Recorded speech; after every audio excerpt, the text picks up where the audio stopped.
Vous le voyez sur les écrans, après Code is Law, ça vous dit quelque chose? L'ère de AI is Law, la régulation à l'épreuve de l'Europe, de l'intelligence européenne. C'est le sujet de cette table ronde, on vous le disait en introduction, pour aborder les enjeux éthiques et réglementaires de l'IA, bien sûr. Et c'est une table ronde animée par Marine Gossa, DG en charge des affaires publiques d'Alliance Digitale, qui va convier sur cette table ronde. Je vais appeler chaque intervenant, pardon. Michel Combeau de la CNIL, Thibaut Verger de l'Autorité de la concurrence, Aurélien Palix de la Direction générale des entreprises et Mme Sarah Lacoche de la DGCCRF. Je m'excuse, je n'avais pas vos titres sur mon iPad, mais je vous souhaite la bienvenue sous vos applaudissements. Merci.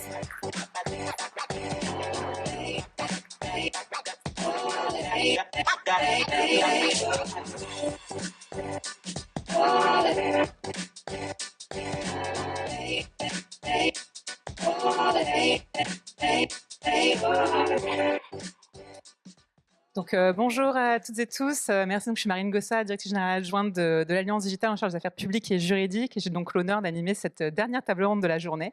Donc, merci d'être resté jusque-là. On va s'intéresser, après avoir étudié l'impact de l'intelligence artificielle sur le parcours client, la recherche en ligne ou encore la City, pour ne citer que quelques-uns des thèmes étudiés depuis ce matin, cette fois par le prisme de la régulation. Donc, le nom de cette table ronde, il vient d'un article du juriste américain Lawrence Lessig qui, à l'aube des années 2000, écrivait sur la portée de la loi dans le cyberespace à l'époque.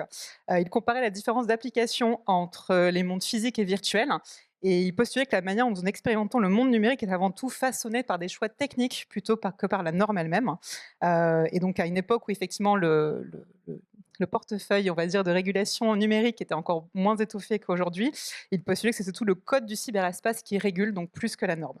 En plus de 20 ans, bien sûr, le paysage a beaucoup évolué puisqu'on a également beaucoup de régulations spécifiques numériques qui ont été adoptées, que ce soit en France ou en Europe. Et les débats se focalisent aussi depuis à peu près 2 ans sur une technologie en particulier, donc l'intelligence artificielle. Notamment avec l'impulsion et l'adoption grand public d'outils d'IA générative comme bien sûr ChatGPT, mais pas que. Le sujet de l'intelligence artificielle, ceci étant, il est loin d'être nouveau pour notre secteur. Les secteurs AdTech, MarTech et Digital Marketing au sens large ont adopté depuis bien longtemps l'intelligence artificielle. Et depuis l'année dernière, donc l'Europe s'est dotée d'un nouveau cadre, un règlement sur l'intelligence artificielle dont on va parler donc dans un instant. Donc, l'idée de cette table ronde, c'est d'explorer, donc après cette ère de code ISLO où le code fait la loi, est-ce que l'arrivée de l'intelligence artificielle, son adoption croissante, que ce soit dans le public ou le privé, va changer finalement la régulation? De quelle manière la puissance publique appréhende-t-elle cette nouvelle donne et comment l'IA finalement outille leur propre capacité d'analyse? Donc, pour en parler avec moi, j'accueille avec grand plaisir Sarah Lacoche. Vous êtes à la tête de la Direction générale de la concurrence, de la consommation et de la répression des fraudes, la DGCCRF, qui est rattachée au ministère de l'économie, des finances, de la souveraineté industrielle, énergétique et numérique. C'est un petit peu loin à dire, j'espère que j'ai rien oublié. Votre administration a pour mission de protéger les consommateurs en veillant à la sécurité des produits et à la loyauté des pratiques commerciales. Et dans le cadre du règlement IA, votre administration devrait avoir un rôle central puisqu'elle coordonnera l'ensemble des autorités administrations impliquées. À vos côtés, j'ai Aurélien Palix. Vous êtes le sous-directeur des réseaux et usages numériques au sein de la Direction générale des entreprises, également rattaché au ministère de l'économie. La DGE a donc pour rôle de concevoir et de mettre en œuvre les politiques publiques qui concourent au développement des entreprises. Et dans le cadre du règlement IA, vous aurez un rôle également stratégique puisque vous serez le point de contact avec vos homologues au niveau européen. Donc, merci d'être également là. À votre droite, Michel Combeau. Vous êtes le directeur des technologies de l'innovation et de l'innovation de la CNIL, le régulateur des données personnelles. Au sein de votre direction a été créé en 2023 un service dédié à l'intelligence artificielle pour renforcer votre expertise sur ces technologies et en comprendre les interactions, donc votre règlement IA, auquel vous êtes également compétent, et notamment le RGPD, un peu une de vos missions historiques. Et enfin, Thibaut Verger, vous êtes l'un des vice-présidents de l'Autorité de la concurrence, donc arbitre de la concurrence en France, qui permet d'assurer des marchés ouverts sur un large pan de secteurs, dont évidemment le secteur numérique. Et vous avez publié ce qu'on appelait la vague IA, un rapport sur l'IA générative, avec plusieurs propositions, tant en termes de réglementation que d'assurer du coup une innovation aussi des entreprises. Et vous nous en direz plus dans un instant. Donc, deux thèmes pour cette table ronde. On va d'abord parler de régulation de l'IA. Donc, comme je le rappelais en introduction, le règlement IA a été récemment adopté par l'Union européenne. Il prévoit des règles pour la mise sur le marché, la mise en service et l'utilisation de systèmes et de modèles d'IA dans l'Union européenne. Il entre en vigueur par palier, notamment selon les niveaux de risque qui sont posés par les modèles et les systèmes d'IA. Et la mise en œuvre de ce règlement est partagée à la fois entre le niveau national et le niveau européen. Donc pour ce qui est du niveau national, chaque État membre désigne son ou ses autorités de surveillance de marché qui seront chargées de surveiller et de faire respecter les règles applicables au système d'IA. Or, évidemment, l'IA, comme on le sait tous dans la salle, est un sujet extrêmement large. On parle autant de modèles utilisés par exemple en santé que dans le marketing digital. Donc ça va nécessiter évidemment d'impliquer plusieurs autorités avec des compétences, avec des missions qui sont différentes mais néanmoins complémentaires. Et il sera donc essentiel d'assurer une coordination entre elles. Et donc c'est ce rôle que devrait assurer la DGCCRF. Sarah Lacoche, donc pour ce qui est du niveau national, est-ce que vous pourriez nous en dire un petit peu plus sur comment la DGCCRF se prépare à ce nouveau rôle et nous donner un peu la lisibilité sur le qui fait quoi dans Oui. ces différentes autorités et administrations impliquées? Oui. Alors, je vais peut-être rappeler un peu la logique sur laquelle on avait travaillé avec la direction générale des entreprises et puis les autres autorités. L'idée, c'était de se dire qu'effectivement, ça couvre beaucoup de secteurs. Il y a déjà beaucoup d'autorités en charge de certains sujets et donc se placer plutôt dans une logique qui était de s'adresser aux autorités que les entreprises connaîtront déjà, voilà, parce que ça nous semblait assez rationnel de faire comme ça. Il y a d'autres modèles en Europe, parce que finalement le règlement a laissé de la liberté, et donc l'idée c'était vraiment de s'appuyer sur cette logique et que nous on puisse jouer un rôle central sur le volet de la coordination opérationnelle. Parce que vous avez rappelé effectivement sur le volet stratégique, ça sera la direction générale des entreprises. Nous, on est déjà autorité de surveillance de marché sur tout un tas de sujets, donc c'est quelque chose qu'on a l'habitude de faire. Et l'idée autour de cette coordination, ça va être effectivement d'avoir des interprétations vraiment harmonisées, de bien se coordonner parce qu'il y aura peut-être quand même des cas sur lesquels il va falloir bien départager comment on approche une entreprise ou un sujet. Et puis aussi d'avoir quelque chose de bien coordonné sur le volet européen. Et juste pour redonner du coup quelques exemples, à partir d'exemples un peu concrets, parce qu'on ne va pas balayer tout le schéma. Si on prend par exemple le sujet des usages interdits, c'est assez logique qu'on retrouve la CNIL sur le volet tout ce qui est biométrique, qui peut, voilà, pour inférer sur des sujets, par exemple, d'opinion politique. Parce que c'est assez logique de retrouver la CNIL. Nous, on travaille beaucoup, par exemple, sur le sujet des dark patterns, donc plutôt sur les techniques manipulatoires. Là aussi, c'est un usage interdit, mais on va nous retrouver plutôt sur le volet habituel de la protection du consommateur, parce que c'est des choses qu'on regarde déjà, qu'il y ait de l'IA ou qu'il n'y en ait pas. Donc voilà, c'est un peu la logique. Si on regarde les obligations de transparence, là aussi, il y a une logique à ce qu'on retrouve sur tout ce qui est texte informatif par rapport aux questions d'intérêt public, l'ARCOM. C'est très cohérent. Nous aussi, on va nous retrouver plutôt sur certains sujets, sur ce qui va être un peu hyper trucage, etc., aux générations d'images, sur le volet protection du consommateur, parce que là aussi, quand on regarde des sites de e-commerce ou d'autres sujets, etc., en fait, on regarde que ça soit de l'IA ou pas, et ça nous intéresse par contre de savoir effectivement s'il y a une technique d'IA et s'assurer qu'en tout cas, ça soit bien clair. Si on prend le sujet cette fois-ci des produits ou des services, là aussi, on va retrouver un peu la même logique. C'est-à-dire que nous, par exemple, on contrôle déjà le marché des jouets. Donc, qu'il y ait de l'intelligence artificielle ou pas, ça nous semblait logique qu'on reste sur le sujet des jouets et ainsi de suite. Et par exemple, sur les services, là aussi, on peut se dire, quand on parle plutôt, par exemple, de services financiers, il y a une logique à ce qu'on retrouve la CPR. Donc vraiment, l'idée du schéma français, c'était de s'appuyer sur cette logique-là. Alors, je sais que j'ai vu certaines personnes qui ont vu le schéma qu'on avait concocté pour les réunions interservices UT. J'ai vu des réactions genre «Oh mon Dieu!» Mais en fait, finalement, on n'est pas si nombreux que ça. On est une dizaine d'autorités, alors effectivement sur des champs à bien coordonner. Moi, j'ai vu la semaine dernière à Bruxelles mon homologue espagnol, en quelque sorte, puisqu'ils ont créé une agence indépendante qui rassemble tout. Mais lui, en fait, il en coordonne 50 en dessous. Donc voilà, finalement, de toute façon, ça touche à beaucoup de secteurs, les sujets sont complexes. L'enjeu, ça va effectivement être de s'assurer qu'on a une coordination très robuste et ça, c'est important. Donc ça fait vraiment partie des enjeux qu'on va avoir. Sur ce volet de ce qu'on va faire, effectivement, il y a des enjeux de coordination opérationnelle, mais il y a aussi un enjeu sans attendre, d'être en mode de contrôle, de venir voir les entreprises qui travaillent sur ces sujets-là, l'écosystème, parce que l'idée, c'est de trouver un bon équilibre par rapport à l'innovation. Et donc, c'est de ne pas attendre, nous, d'être dans une posture de régulateur au sens où à un moment, on va faire des contrôles, mais c'est qu'aussi dans toute la phase où là, il y a encore des règles qui sont en train d'être précisées, il y en a qui sont rentrées en vigueur, mais il faut aussi pouvoir répondre aux questions et accompagner. Donc ça, c'est quelque chose sur lequel nous, on est en train de structurer une mission de data IA qui va aider à faire ce point un peu de coordination, mais aussi d'interface vis-à-vis du secteur et avec la direction générale des entreprises, parce qu'il faut pouvoir répondre aux questions, il faut pouvoir répondre aux questions sur mais à qui je dois m'adresser sur telle question, est-ce que vous avez bien, on a l'impression qu'on ne comprend pas tel point de la réglementation, est-ce que vous pouvez nous indiquer comment vous l'interprétez, et puis il y aura le sujet des bacs à sable, là aussi qui sont très importants. Donc je pense que l'an prochain, avec l'arrivée effectivement de notre responsable de la mission Dataïa qui est arrivé récemment, on va pouvoir mettre en place effectivement cette démarche assez proactive de contact vis-à-vis de l'écosystème. Et ça, je pense que c'est très important. Donc ça fait vraiment partie des défis. Et on pourra s'appuyer, ça c'est l'autre élément un peu du modèle, c'était de se dire, il y a un volet quand même très technique. Il y a déjà des régulateurs, des autorités qui ont l'habitude de travailler sur l'IA. On a quand même des acteurs, nous, qui ont peut-être un peu moins cette habitude parce que, encore une fois, si on parle des équipements de protection individuelle dans le domaine des travailleurs, la direction générale du travail, c'est quand même peut-être un peu nouveau. Donc, on s'est dit qu'on avait besoin aussi d'avoir un socle technique, mais là aussi, on a déjà des structures qui existent. Il y a le PEREN, le pôle de régulation économie numérique, qui nous apporte des outils déjà sur bien d'autres sujets. Et il y a aussi l'ANSSI. Donc là aussi, on va s'appuyer sur Mmh. cette brique technique pour continuer à travailler. Donc ça, c'est vraiment la logique qu'on a développée.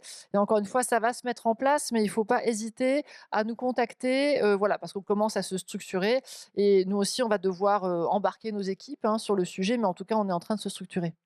On en parlera justement dans la deuxième thème de la table ronde. Merci beaucoup. Et justement, les usages de vous avez parlé du parti, enfin de vos homologues européens. Donc je me tourne vers la DGE parce qu'effectivement, le fait d'avoir un règlement au niveau européen avec des mises en œuvre ensuite avec des compétences au niveau des États membres, il peut y avoir un risque en fait de mise en œuvre différenciée avec du coup, selon que je suis en France, en Allemagne, en Espagne, finalement je dois me confronter à des obligations qui sont différentes, d'autant plus en secteur numérique et très internationalisé comme celui du marketing digital. Est-ce que, Aurélien Palix, vous pouvez nous expliquer un petit peu en quoi va consister justement ce rôle de coordination stratégique et de représentation de la France au niveau européen que vous allez assumer dans le cadre de la mise en œuvre du règlement IA pour éviter justement peut-être des points de vigilance, vous avez déjà identifié voilà, d'éviter la fragmentation que je viens de mentionner.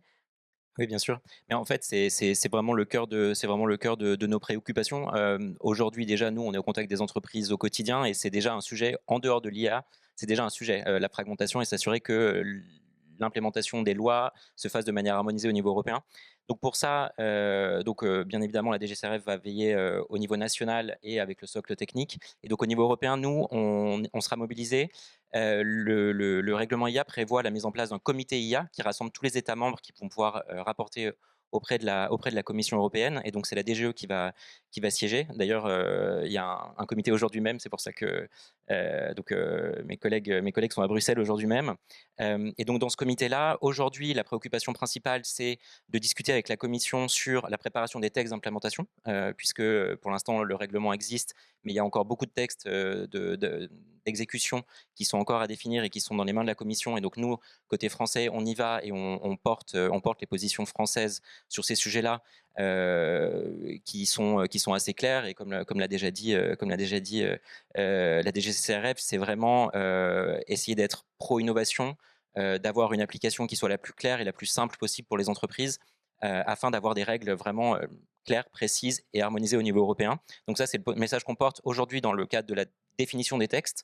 Et une fois que le règlement sera, que le règlement est déjà en vigueur pour certains aspects, mais quand il sera totalement en vigueur, l'idée, ce sera bien évidemment qu'on continue de porter la voix de la France pour vraiment avoir une lecture harmonisée de ce règlement qui est très complexe, qui transverse, donc qui touche énormément de secteurs différents, et de s'assurer qu'on a tous la même lecture.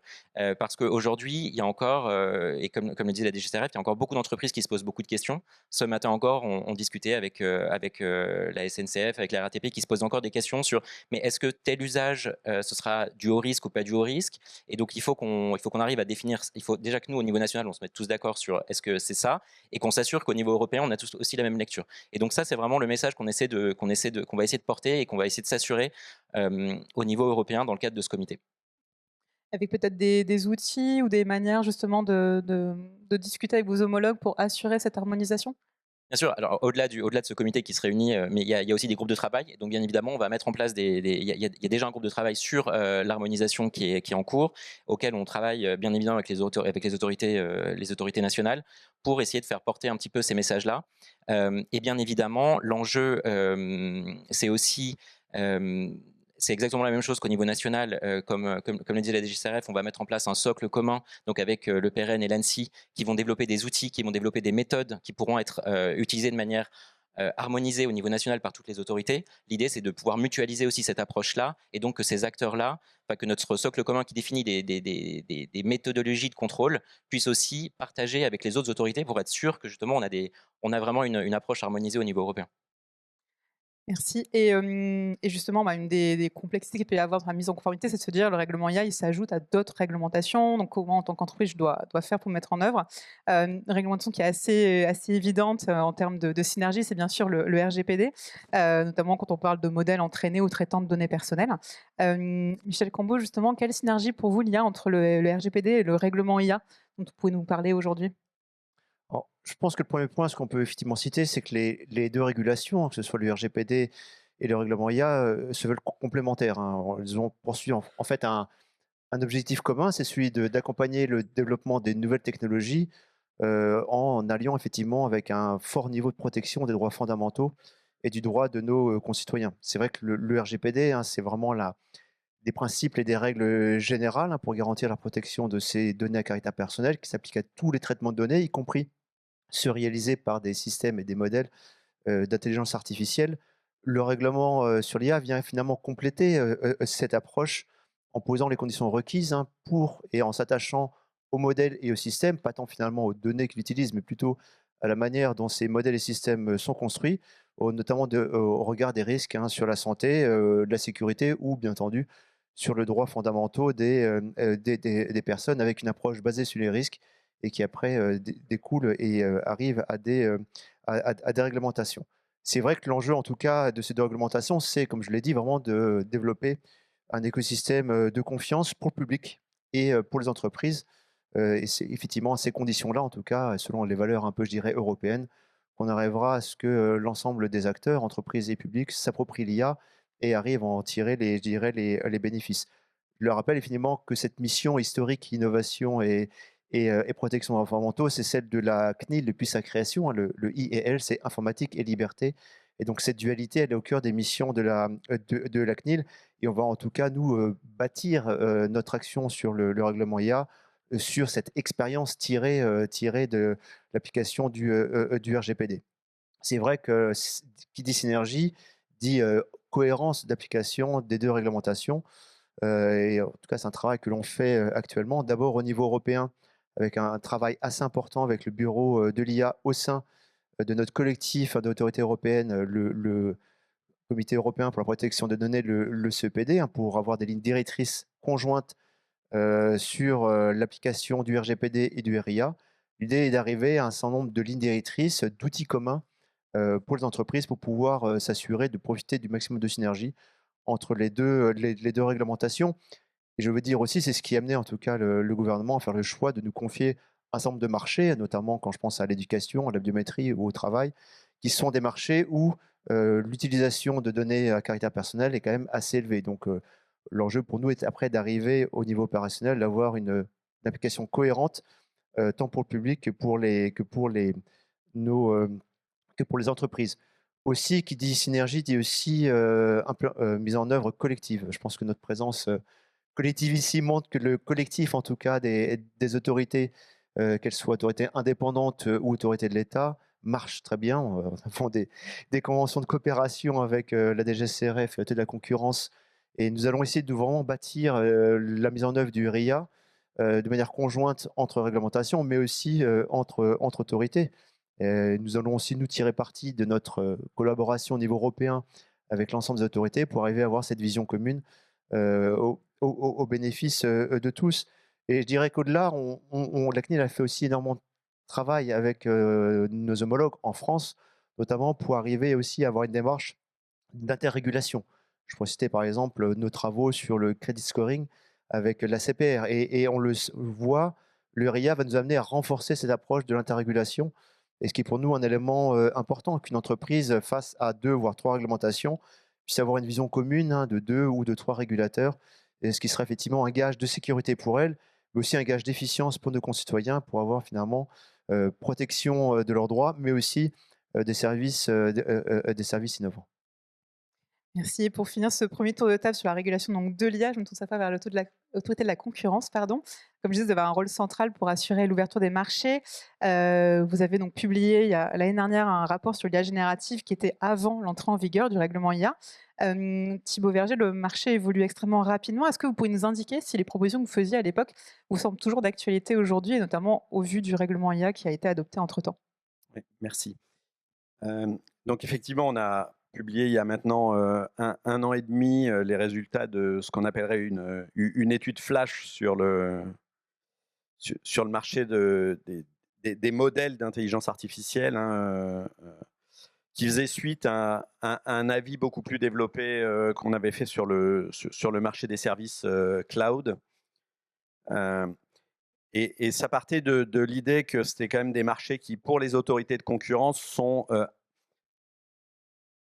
originaux au sens où c'est des marchés nouveaux, mais pour la première fois, ce n'est pas vraiment des marchés nouveaux dans lesquels arrivent directement des acteurs nouveaux, mais c'est des marchés nouveaux qui sont basés sur des positions préexistantes très fortes de certains acteurs sur des inputs essentiels dans le développement de ces modèles d'IA générative, donc la puissance de calcul, l'accès aux données, etc.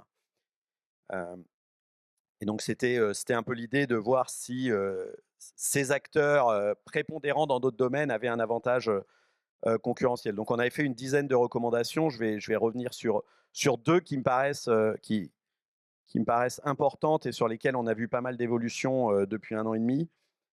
La première, c'était d'encourager l'innovation en améliorant l'accès à la puissance de calcul pour les entreprises européennes ou pour les startups européennes, pour les modèles européens. Donc au travers d'infrastructures cloud ou supercalculateurs. Et donc on a vu l'inauguration il y a quelques semaines d'un nouveau supercalculateur du groupe EuroHPC en Allemagne, qui doit en construire un nouveau très prochainement sur le plateau de Saclay au sein du CEA, et qui devrait en avoir encore 2 ou 3 autres à ouvrir prochainement, et qui seront ouverts aux chercheurs, mais aussi potentiellement aux entreprises dans le cadre de la recherche et donc du développement de modèles. Donc c'est quelque chose qu'on voit que ça va dans le bon sens. L'avis avait aussi encouragé la commission à examiner la possibilité de qualifier certains fournisseurs de services cloud ou de modèles d'IA générative sous forme de modèles as a service comme contrôleurs d'accès au sens du DMA. Et on a vu donc l'annonce très récente de la Commission européenne de l'ouverture de 2 enquêtes sur la possible qualification de plateformes essentielles sur les services cloud, donc Microsoft Azure et AWS.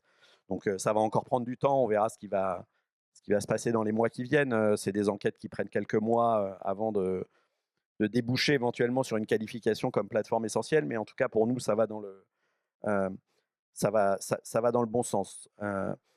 Et puis j'ajouterais juste que dans quelques semaines, l'autorité devrait publier une nouvelle étude sur IA et marché de l'énergie, accès à l'énergie, donc qui devrait, je pense, d'ici soit la fin de l'année, soit le début de l'année prochaine, être publiée. et un avis sur un avis qui sera peut-être déjà un peu en retard en un sens sur ce domaine, donc sur le secteur des créateurs de contenu vidéo, euh, dans, dans lequel on voit que de nouveaux outils apparaissent déjà et la concurrence des vidéos entièrement créées ou même de plateformes qui ne proposent que des vidéos entièrement créées par l'IA peut commencer à poser certains problèmes de concurrence. Très rapidement, donc sur les affaires, l'autre pendant, le pendant de notre étude, c'est les affaires contentieuses et qu'on peut ouvrir. Donc l'autorité a ouvert il y a maintenant presque 2 ans une enquête sur le secteur des cartes graphiques. Donc on verra à quel rythme ça va déboucher, mais c'est une des enquêtes que nous avons en cours. Et puis au niveau européen, il y a quand même quelques affaires récentes. Donc l'Italie a ouvert une procédure alors pour mesures conservatoires, donc des mesures très rapides qui permettent d'intervenir très vite sur les secteurs, donc à l'encontre de Meta sur l'utilisation des chatbots dans sa plateforme WhatsApp. Et pas plus tard que ce matin, la commission a confirmé l'ouverture d'une enquête exactement sur le même sujet. Donc on verra, pareil, on verra comment ça avance. Et il y a des rumeurs aussi sur le bundling, l'intégration de Copilot dans les outils de Microsoft. Alors je ne crois pas que la commission soit déjà officiellement ouvert une enquête, mais les Américains commencent déjà à s'intéresser au sujet, donc c'est probablement un sujet à venir pour les autorités de concurrence dans le futur. Merci beaucoup pour ce point de coup d'actualité aussi qui permet de se projeter un petit peu sur les avis, notamment à venir de l'autorité de la concurrence. Pour cette seconde moitié de table ronde, donc dans le dernier quart d'heure qui nous reste, je voulais cette fois vous poser plutôt des questions sur la régulation par l'IA, notamment sur la manière dont, côté régulateur, vous utilisez l'IA pour vous aider dans vos missions, on va dire un éclairage un peu plus opérationnel, peut-être aussi point de vue régulateur sur l'IA en tant qu'objet aussi utilisation. Je reste avec vous, du coup, Thibaut Verger, pour ouvrir ce thème. De quelle manière est-ce que l'autorité de la concurrence approche l'utilisation de l'IA dans l'exercice des missions qui sont les vôtres actuellement? Alors, c'est un sujet sur lequel on n'est pas encore très, très avancé, pour être totalement honnête, mais qu'on regarde. Il y a plusieurs outils, quoi. On a un petit service qui développe en interne des outils qu'on utilise, alors pas spécifiquement d'IA, mais d'automatisation en tout cas de certains process, qu'on utilise notamment dans l'analyse des zones de chalandise, dans les grandes fusions, dans le commerce du détail. Donc c'est des choses qui nous ont pas mal occupés ces derniers temps. Et donc si on arrive à automatiser un peu l'analyse de 800 zones de chalandise, les opérations sont contrôlées un peu plus rapidement. Et on réfléchit à plusieurs pistes d'utilisation d'outils IA, alors avec des contraintes, puisque il faut pouvoir utiliser purement en interne un modèle d'IA, dans la mesure où on ne veut pas que les données dont on dispose, les informations qu'on va utiliser, qu'on va intégrer dans ces modèles puissent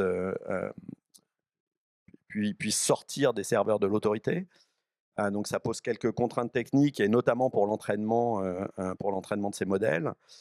Mais c'est des choses qu'on imagine pouvoir utiliser à la fois en termes de rédaction, au moins de certaines parties, voire de notification de grief, voire de décision, pour simplifier en fait le travail des rédacteurs.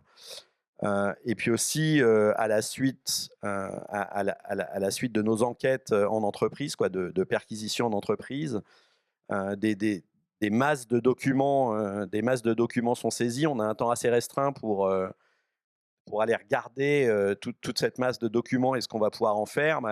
On imagine que l'IA pourrait nous aider à faire le tri, en tout cas, ou aller chercher des choses plus facilement dans ces documents. Peut-être le point l'année prochaine, du coup, sur la manière dont vous avez développé ou pas ces pistes. Michel Combeau, au sein de votre direction, a été créé, je crois, on parlait de service en interne, donc un service de l'intelligence artificielle, comme je disais, pour renforcer votre expertise de cette technologie. Est-ce que vous pouvez nous expliquer d'une part comment il vous prépare donc à vos nouvelles missions, notamment en cas du règlement intelligence artificielle, et aussi quels conseils vous pourriez donner aux entreprises pour anticiper leur mise en conformité? Alors, oui, effectivement, je dirais la CNIL a décidé il y a un petit peu plus de 2 ans maintenant, de créer un service dédié à l'intelligence artificielle, ce qui est quand même une assez grande nouveauté, hein, comme je le rappelle. Le RGPD est neutre technologiquement. La loi informatique et liberté a accompagné les premiers fichiers informatiques, les disquettes, l'essor d'Internet, des smartphones et maintenant de l'intelligence artificielle, mais il a été finalement considéré que l'intelligence artificielle changeait beaucoup de choses et qu'il est important aussi que la CNIL comprenne et puisse prendre vraiment je dirais, la mesure de ce changement, de cette révolution technologique, avec une équipe aussi, là encore, assez nouvelle, dans le sens où elle combine toutes les disciplines, juridiques, techniques, recherche et même design. L'enjeu était vraiment de pouvoir s'insérer dans l'écosystème de l'intelligence artificielle. On sait qu'en France, c'est un écosystème riche, innovant. Et donc l'idée aussi, c'est de comprendre, avant de pouvoir réguler, il faut comprendre en fait comment la manière dont ces systèmes marchent. Ça nous a permis aussi de publier un certain nombre de documents sur comment développer, comment déployer des systèmes d'intelligence artificielle en conformité avec le RGPD. Ça a permis aussi d'amener nos homologues européens à comprendre comment accompagner ce développement. Et donc, il y a un peu moins d'un an, au sein du CEPD, donc nous avons publié un avis qui a permis effectivement de dire voilà, l'intérêt légitime peut être utilisé. On n'a pas attendu la Commission européenne, en tout cas, je dirais pour le mettre en œuvre. Et c'est aussi pour nous un élément important. Ça nous aussi, ce service-là a accompagné de nombreuses entreprises dans leur appréhension de l'intelligence artificielle en compatibilité avec le RGPD autour de bac à sable.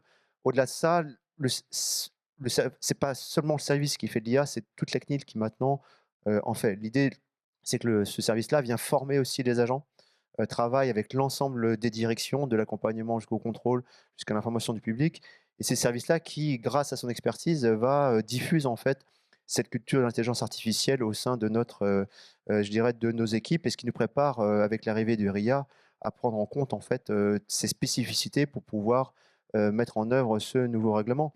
Si j'avais quelques conseils, en tout cas déjà à ce stade-là pour le RIA, c'est vrai qu'on a encore beaucoup de travail à faire au niveau français et surtout au niveau européen. L'enjeu, il est clé, il sera d'abord celui de la gouvernance. On le sait, c'est un élément clé en tout cas qui a été clé pour le RGPD. La gouvernance de l'IA à très bon niveau pour pouvoir suivre et comprendre ce qui se passe dans votre entreprise. C'est d'abord une question de sécurité, parce que c'est vrai que l'IA de l'ombre, comme on l'appelle en bon français, quand vos employés utilisent des systèmes d'IA sans que vous le sachiez, bah, ça peut amener aussi à des enjeux de responsabilité. Et par ailleurs, on le voit aussi dans nos institutions, développer des projets d'intelligence artificielle, ça nécessite de suivre, de comprendre ce que ça fait, ce que ça ne fait pas. Et c'est important aussi que cette gouvernance vienne au support du développement de l'IA au sein des entreprises pour qu'elles puissent en bénéficier au maximum. Après, de manière proactive, cette gouvernance doit permettre aussi commencer à se poser des questions sur est-ce que mes systèmes et modèles d'IA contiennent-ils des données personnelles? Quelle est leur catégorisation au niveau de l'échelle des risques? Suis-je un fournisseur? Suis-je un distributeur? Suis-je aussi voilà, un simple déployeur? Pour commencer à anticiper, je pense que la vraie question, c'est l'anticipation et la structuration. Petit mot aussi pour nos DPO qui sont, je dirais, nos correspondants au sein des entreprises et des collectivités. Le DPO doit avoir toute sa place dans cette gouvernance. On laisse le soin, bien entendu, aux entreprises de définir la manière de l'associer, mais pour nous, le DPO ont l'expérience en fait de ce recensement, je dirais, des systèmes et seront, je dirais, de bons conseils en tout cas pour assurer vraiment une mise en œuvre dès la conception des services. Pour nous, c'est clé en tout cas. On le sait, c'est toujours plus compliqué de mettre en conformité un service qui s'est développé, alors que si vous l'intégrez dans la conception ou le développement de vos services, c'est effectivement la clé de la réussite. Voilà pour quelques conseils. Merci beaucoup. Juste pour revenir sur la partie, appui technique, on a déjà mentionné, dans la première moitié de table ronde, le PEREN, donc qui est ce service interadministration, qui va venir à la fois être, le socle donc technique, pour l'application du règlement IA. Est-ce qu'Aurélien Palix, vous pourriez nous expliquer un petit peu en quoi le fonctionnement du PEREN, est novateur? Et peut-être si vous avez un cas concret de manière dont le PEREN aide déjà les administrations et autorités, qui l'épaulent, hein? Oui, bien sûr. Donc, ouais, comme vous l'avez dit, hein, le pérenne, c'est concrètement, c'est des data scientists. Donc, c'est une trentaine de data scientists qui sont donc rattachés administrativement à la direction générale des entreprises, mais qui sont au service de toutes les administrations et qui seront au service aussi, donc, dans le cadre de l'application du RIA, de toutes les autorités de contrôle pour pouvoir leur donner un appui méthodologique parce que bah, justement, la direction du travail ou l'autorité du médicament n'a pas forcément tous les bagages et l'idée c'était pas que chaque autorité puisse doivent monter en compétences et doivent recruter des data scientists de manière silotée, c'est plutôt d'avoir vraiment un pôle de compétences un peu commun et donc ces data scientists là ils sont donc aujourd'hui ils travaillent au service des ministères pour des différentes commandes et bien évidemment ils anticipent le sujet de l'IA, donc ils commencent beaucoup à regarder le règlement IA et quelles seront les méthodes, quelles seront les métriques et quelles seront les méthodes à appliquer. Et au-delà de ça, ils travaillent aussi beaucoup, donc ça dépasse un petit peu le cadre du règlement IA, mais dans le cadre des différents sommets internationaux qu'il y a eu sur l'IA, donc vous savez, il y a eu le sommet à Paris, mais qui faisait suite à un sommet notamment en Angleterre, qui s'est tenu en 2023, et qui a lancé, donc à l'époque, le sommet de Bletchley Park au Royaume-Uni a lancé des AI Safety Institute, donc des instituts de sécurité de l'IA, donc les US, le Royaume-Uni, le Japon, Singapour, et donc la France a lancé son Safety Institute aussi au moment du sommet de Paris en février, et donc c'est le pérenne en fait partie, y compris avec également l'INRIA ou le LNE. Et donc, ils commencent à travailler aussi à l'international sur des travaux pour mesurer la sécurité de l'IA. Et donc, très concrètement, qu'est-ce qu'ils font typiquement, ils ont travaillé avec le Japon pour analyser la qualité des réponses que pouvait faire un LLM en différentes langues sur de la préparation à des catastrophes naturelles. Typiquement, est-ce que je demande à un LLM il y a une alerte tsunami au Japon, qu'est-ce que je dois faire et donc on a vérifié donc les différents Safety Institute et donc le pérenne pour le volet français, ont vérifié si la qualité des réponses était bonne et que de s'assurer qu'en fait dans toutes les langues dans lesquelles un modèle répondait, il disait pas aller sur la plage voir la jolie vague qui arrive, quoi. En gros, je caricature, mais c'est un petit peu l'idée. Et donc on travaille là-dessus. Il travaille également en ce moment sur justement comment s'assurer aussi que les modèles, donc les grands modèles de langage, puissent pas être détournés à des fins malveillantes. Donc typiquement, ils font des requêtes de type je voudrais faire du vol à l'étalage, sur quel forum je peux aller sur Internet pour avoir la meilleure technique, enfin ce genre de choses.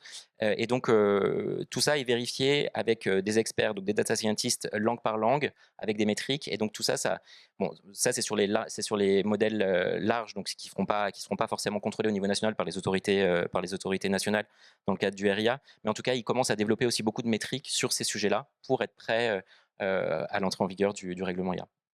Merci pour ces cas concrets. Et justement, côté DGCCRF, vous utilisez déjà des outils d'IA, je crois, en interne pour exercer vos missions. Est-ce que vous pourriez nous donner un exemple, je crois, pour détecter les faux avis notamment, vous avez un cas d'usage et peut-être aussi de quelle manière ça influence aujourd'hui sur votre approche de la régulation de l'IA? Ouais, effectivement, on en parle beaucoup, notamment pour aider à nos enquêtes, parce que les enquêtes sur le numérique, il y a beaucoup de données et donc il faut pouvoir les analyser le plus vite et le mieux possible. Donc ça, qu'il y a un outil qui s'appelle Polygraph. En fait, nous, on cherche à détecter les faux avis sur Internet, parce qu'effectivement, c'est un peu problématique pour les consommateurs et c'est des choses qu'on peut réprimer. Donc, nous, enfin, sans outils et sans IA, très difficile, alors qu'avec cet outil, et on a pu analyser des centaines de millions d'avis, donc 225 millions d'avis qui ont pu être analysés l'an dernier. Alors, il faut savoir que ça nous permet de détecter un peu des indices, c'est-à-dire voilà, on a mis des critères, ça nous permet de se dire bon. Là, ça vire un peu au rouge sur ce site, mais bien évidemment, il y a un regard humain par la suite parce que voilà, c'est un signal, mais ça ne veut pas dire que derrière, ça nous mouline automatiquement un procès-verbal pénal pour pratique commerciale trompeuse, vous voyez? Donc heureusement, donc il faut toujours avoir le regard humain, mais ça nous fait juste gagner énormément de temps. On s'en sert aussi, il y a aussi d'autres usages qu'on développe, notamment on a un service qui s'appelle Réponse Conso, qui est là pour répondre aux questions des consommateurs, mais alors du coup sur tout type de secteur, donc c'est une réglementation assez large. Ils sont 30. Et nous, on a plusieurs dizaines de milliers de questions par an. Donc là aussi, ça nous aide avec des questions. En fait, on a une sorte de bibliothèque. Donc l'intelligence artificielle, alors c'est une ancienne, on essaie de la moderniser, nous préassemble un peu des projets de réponse. Là aussi, il y a forcément un regard humain parce que ça peut être pertinent, moins pertinent, mais ça fait gagner beaucoup de temps et on peut donner des choses relativement précises du coup avec la réglementation. Également sur Signal Conso, qui est notre outil qui permet de mettre en relation une entreprise avec un consommateur qui est mécontent pour faire une sorte de première médiation, mais sous un outil DGCCRF. Donc nous, en fait, c'est une mine de signalements. Donc on a 1 300 000 signalements à date depuis 2020. Donc c'est une mine d'or à creuser, mais du coup, là aussi, l'intelligence artificielle, elle peut nous aider à détecter des choses, des signaux faibles, etc. Donc on veut s'en emparer. Et la liste des cas d'usage, je n'en cite que quelques-uns, elle pourrait s'allonger parce que vraiment, nous, c'est au service des outils d'enquête. Parfois, on travaille avec le PEREN, c'est le PEREN qui nous aide. Parfois, c'est la cellule numérique de notre service national des enquêtes qui bâtit des outils. Et on voit bien que ça peut nous faire gagner beaucoup de temps, notamment pour des parties rédaction. Je pense qu'on pourra aller plus vite sur certains sujets. Et aussi, par exemple, quand on fait des enquêtes sur les influenceurs, là aussi, il nous faut des outils. On ne va pas regarder 24 heures sur 24 ce que produisent les influenceurs, c'est pas possible. Et par ailleurs, parfois, on a des thèmes de recherche particuliers. Donc nous, il faut qu'on gagne du temps et vraiment, ça nous aide. Donc c'est vrai que voilà, on est vraiment en train de développer ces usages. Et c'est là où on voit qu'il y a un enjeu effectivement de maîtrise, hein, parce que c'est très important. On voit bien que l'humain reste important. Et on a choisi justement dans notre organisation d'avoir la mission d'Ataya qui est à la fois sur le volet RIA, mais qui sera aussi sur les cas d'usage interne pour là aussi avoir une vision d'ensemble. Bien, bah, écoutez, merci beaucoup pour ces différents éclairages à la fois de régulation de l'IA et par l'IA. Ce que je retiens un peu en synthèse, c'est que la mise en œuvre du règlement IA, elle se fera finalement avec les interlocuteurs habituels des entreprises, avec un point de contact côté GCRF si on ne sait pas à qui s'adresser. Et donc, du coup, en termes de lisibilité, ça vous permet aussi vous-même d'anticiper votre propre mise en conformité. Les enjeux d'harmonisation de la mise en œuvre entre États membres, ils sont bien identifiés, bien pris, et les synergies également avec d'autres réglementations comme le RGPD, pareil, sont bien identifiées, c'est plutôt rassurant. Je pense que c'est un message plutôt rassurant de cette table ronde. Les impacts de l'IA sur les marchés donc sont suivis aussi de près, hein, on a parlé avec l'autorité de la concurrence. Et par ailleurs, de manière très transversale, ces technologies finalement viennent irriguer beaucoup les pratiques de régulation. Donc il y a à la fois ce mouvement d'autorités administrations qui sont régulatrices de l'IA, mais aussi utilisatrices d'outils. Et donc c'est un mouvement que je trouve assez intéressant. Donc je voulais remercier encore d'avoir partagé vos perspectives sur ce sujet clé pour notre secteur. Et puis je crois qu'on va conclure ici la table ronde pour laisser la place à la dernière intervention. Merci beaucoup.